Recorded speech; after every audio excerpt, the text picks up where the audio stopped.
So the era of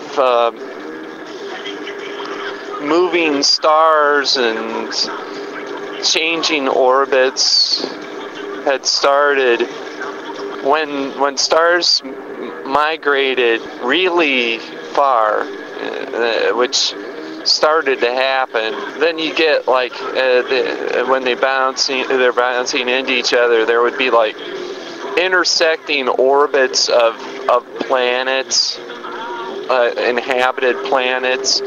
So sometimes they'd be passing by each other close enough so that people could give each other high fives as they went by. And it was pretty cool if you timed it right.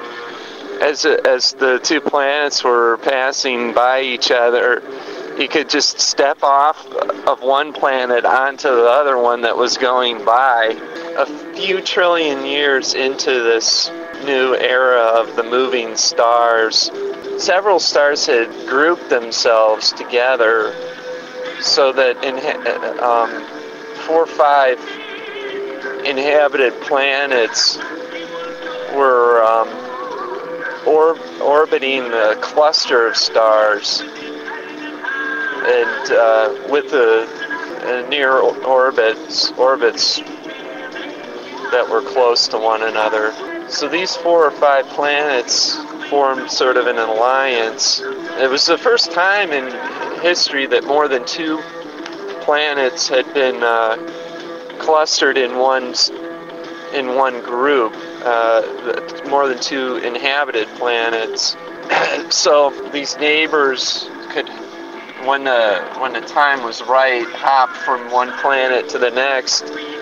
And even when they weren't, when it wasn't possible to do that, travel from one planet to another was pretty short and simple to do, especially with the hamburger propulsion system.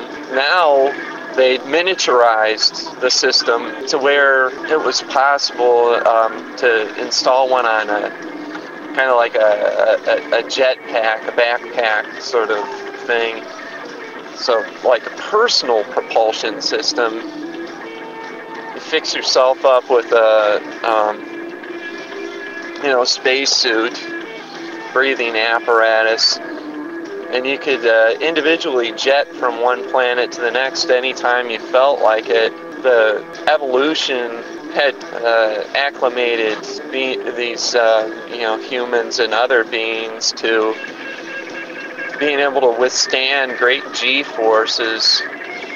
The planets had to be rerouted and shifted in their orbits so often that it was well tolerated by this point. The little kids on the planets found fun things to do as the planets passed nearby one another.